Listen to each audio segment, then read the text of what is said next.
Hi everyone, welcome back. Today I'm going to be doing something a little bit different. I'm going to be starting a series called Behind the Veil, where I'm going to be discussing the real struggles that bride and grooms face when planning a wedding. Now I'm going to tackle 5 of these difficult issues today. So before I start, I'd like to ask you to please subscribe to my channel for some wedding related videos. One of the biggest issues I get presented with all the time from clients is that they have a totally different vision to their parents, but they're paying for the wedding. What do? They're getting into all these arguments. So ultimately, weddings are expensive and there are very few couples that are able to pay for the wedding on their own, and complete credit for them if they're able to do so. I think it's incredible. But for a lot of people who want bigger weddings, it isn't always possible and you are relying on help financially. Now with this, the people that are paying for the wedding ultimately have control for what they're paying for. So as a first point of call, I would say sit down early and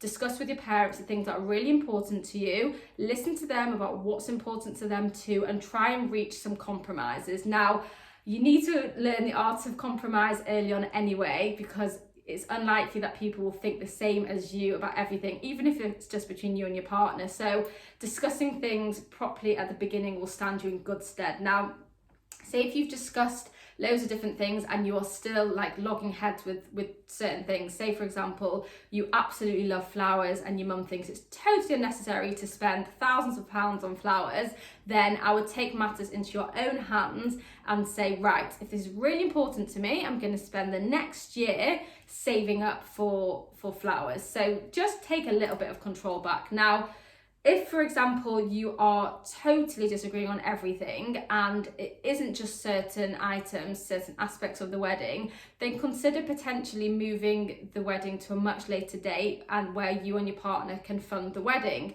Say if it's becoming totally out of control and you're arguing about everything, then do this, because ultimately it's just going to be too stressful in the lead up to the wedding. Another very real issue that comes up when people are planning weddings is people comparing them to their friends and what weddings that they are planning. Now, we're all human, we all compare ourselves, and often people can find themselves in circles of friends who have unlimited budgets to spend on weddings. They might be getting married in 5-star venues, having the most incredible bands, having all this production, and basically unlimited funds. And let's be honest, let's be real, most people don't have unlimited budgets. So don't feel that your guests will be underwhelmed when coming to your wedding, because a lot of the things you think people will notice and things that often people are spending a lot of money on, that people won't care about. So say if there's a certain type of linen that has a high quality, say if you're serving 4 courses instead of 3 courses, that's not what people are going to take away from your wedding. What people are going to take away is how they feel at the wedding. They're going to take away what they feel when they're watching you two get married. They're going to take away the fun they had, the dancing that they had, all the things that a lot of money can't buy. So don't get so obsessed with comparison, because it will drive you nuts. And you can do things that make guests feel special, all the personal touches. That's what people remember when coming from a wedding. So try as best to not compare yourselves. I know it's easier said than done, but reducing this will definitely make you a lot happier in the build-up. So another issue that always comes up is when clients say to me, I want to get married on this date, but my friend's getting married 3 weeks later and we don't know what to do. And I'm like, why?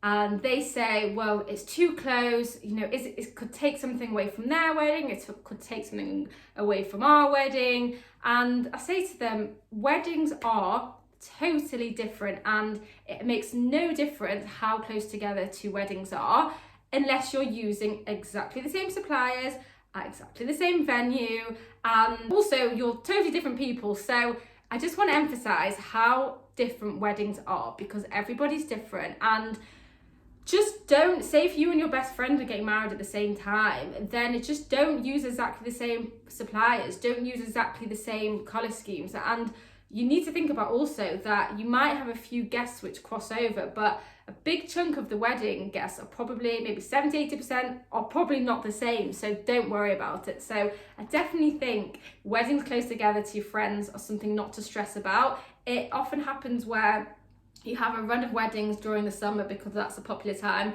where there's weddings every couple of weeks. But I actually think it's incredible. I think people are often on a real wedding buzz when going to different weddings, and if your friend's wedding was a few weeks before, they often want to party that bit more for your party because for your wedding, because you've done the same. So I think it's a great thing if friends' weddings are during a similar time. So definitely something not to worry about. Okay, so probably the biggest issue in our modern era is, what do we do about our top table? You know, my parents aren't together, my husband's parents aren't together. It's a logistical nightmare. Everyone can't sit on the same table for whatever reason. And this is just so common because, let's be honest, there's so many blended families these days. So what I would suggest is just be creative with the top table. You could have a sweetheart table where there's just you two sat there. This might totally work for you, and avoid all the complications. You could have perhaps a sibling table I've seen where it's maybe your siblings and your partner's siblings all together. This is actually really fun, and you will definitely have a really great time if you do this because you're all the same ages, and that would work out really well.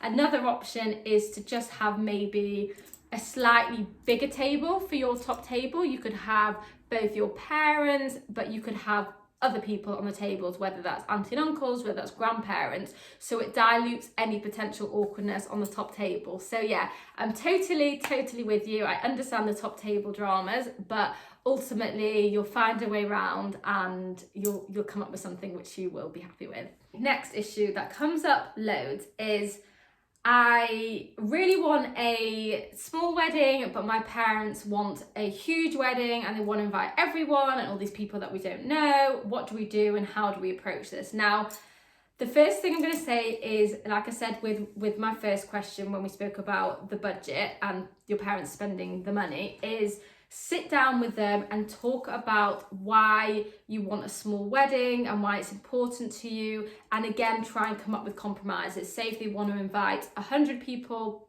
on their side, maybe you can say, can you just take this a little bit lower to 50? Don't want a big wedding. You know, I feel quite shy walking down the aisle, whatever it is, just be really open and honest with the reasons why you want a smaller wedding. Now, so that's the first point of call.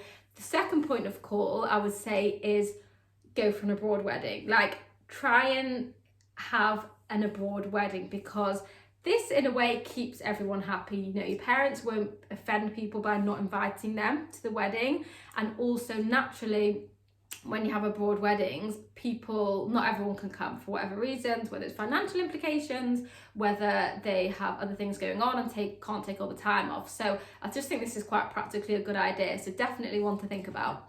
I hope you've enjoyed this video. I've really enjoyed discussing all these issues because I think most people don't talk about them, but I think these kind of things are the things that can play on your mind the most. So I really hope you found it helpful. Please write in the comments below any of these awkward questions that have come up with you and your planning journey, and maybe me or some people that are watching this video can help. We're all in it together. We all face a lot of similar issues. So let me know if there's anything that we can help with. So before I go, I'd like to ask you to please subscribe to my channel and also hit the like button so I can continue making these videos. And I look forward to seeing you on the next one where we can tackle some more of these behind the veil questions.